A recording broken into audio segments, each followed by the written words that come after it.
I always believed that trust was the strongest foundation of any relationship. To me, love meant nothing if it didn't rest on honesty and loyalty.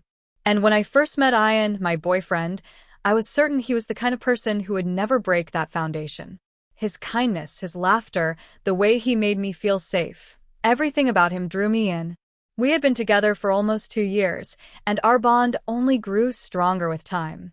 He supported me in my dreams, encouraged me whenever I doubted myself, and listened to every small detail of my day as if it was the most important thing in the world.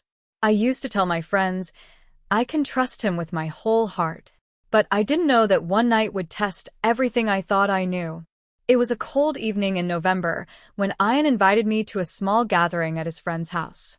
At first, I hesitated. I wasn't really the type of person who enjoyed crowded parties or staying up too late. But Ian had this way of convincing me with his hopeful smile. "Come with me," he said softly, brushing a strand of hair from my face. "It won't be the same without you." So I agreed. I told myself it was just another night out, a chance to be by his side, and maybe discover more about the world he often shared with his friends. When we arrived, the atmosphere was lively. Music filled the air, laughter echoed across the living room, and people moved around with snacks and drinks in hand. Ian introduced me to a few of his old classmates and colleagues, and for a while, everything felt comfortable. But as the night went on, I noticed something I hadn't before. Ian's attention started drifting. He was there beside me, but at the same time, he wasn't. His phone buzzed every few minutes, and he would step aside to check it, his face shifting between seriousness and unease. I tried to ignore it. Maybe it was work, maybe it was something personal he couldn't discuss in front of everyone. After all, trust meant giving space to, right? But then came the moment that shook me. Later that night, as the crowd thinned and most people settled into quieter conversations, I went to the kitchen to grab a glass of water. That's when I saw him, standing near the balcony with his phone pressed to his ear, speaking in a low voice. He didn't see me. I froze when I heard his words. "I know, I'm trying, but she's here tonight. I can't just walk away." My heart skipped a beat. She? Who is he talking about? He continued, his tone tense. "Please, just give me a little more time. I'll figure it out." The glass in my hand felt heavy, and my chest tightened. My first thought was betrayal. Was he hiding someone from me? All the trust one had placed in him suddenly felt fragile, like thin glass ready to shatter. I didn't confront him immediately. Instead, I returned to the living room, trying to keep my smile steady even as questions stormed inside me. When he came back, his expression softened at the sight of me, as if nothing had happened. He wrapped his arm around my shoulder, and for a second, I wanted to believe everything was fine. But my mind wouldn't stop replaying those words. "She's here tonight." Give me more time. On the way home, silence filled the car. Ian asked me once or twice if I was okay, but I brushed it off, saying I was just tired. The truth was, I was terrified of the answer I might get if I asked him directly. That night, lying in bed, I couldn't sleep. Memories of our time together flashed in my mind. The promises he made, the way he looked at me when he said I was his future, the nights we spent dreaming about what life would be like 5 or 10 years from now. Could all of that have been a lie? Tears slipped down my face as I whispered to myself, I thought I could trust him until that night. The next morning, I decided I couldn't keep the storm inside me anymore. I needed to know the truth. When we met for breakfast at a small cafe, I looked at him across the table, my hands trembling slightly as I stirred my coffee. "Ian," I began, my voice softer than I intended.